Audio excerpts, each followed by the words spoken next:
Welcome inside the play. We're here at the Shaw Gymnasium on the campus of Detroit Country Day, home of the 8-time state champion Yellow Jackets.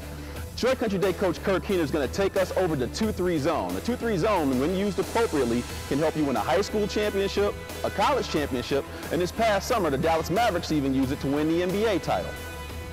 Coach, how are you? Good to see you, Claire. Coach, at every level of the game, you find the 2-3 zone. Give us an idea of why a team would want to utilize it.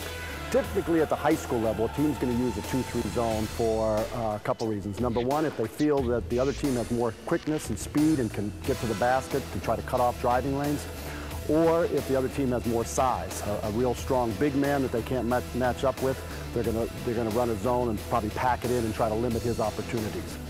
Certainly we've seen teams utilize it in a lot of varying ways. What are some of the ways from the 2-3 zone set you can cause a lot of havoc on the field?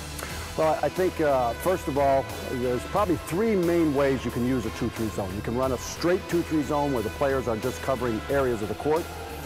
You can use a matchup 2-3 zone where you're gonna shift and move into whatever alignment the offense gives you.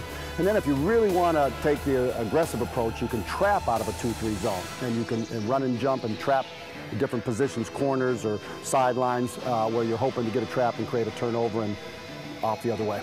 So we've got our straight 2-3, our matchup, and then we've got some trapping. Coach, give us a demonstration. Okay. Coach, the last variation that you discussed was trapping.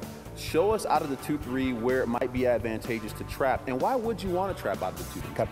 Again, when you're going to trap, what you're trying to do now is you're going to try to go and double team the ball. And you're going to double team the ball and try to throw something quickly at the offense and force them to maybe into a panic mode or make a quick pass. So there's a few different ways that you can do. If the guy's bringing it up, we can trap by both guards running and double teaming the ball right away. When that happens, now my two forwards are going to be ready to intercept that, and my middle man has to balance the two big guys. So Reed, take it back a few steps, and when he hits that yellow jacket, I want my top two guys to blitz, and then my two forwards to come in and deny those wings.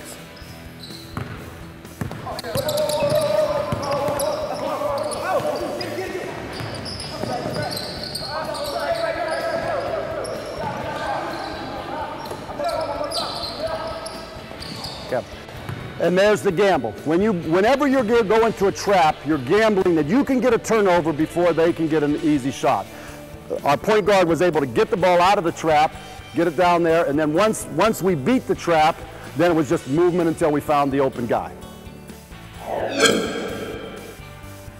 Folks, that does it for us. Thank you for joining us. That's the 2-3 zone. Hopefully now you've learned a little bit more about it. Thank you to Country Day and Kurt Keener for the access. We'll see you next time inside the play.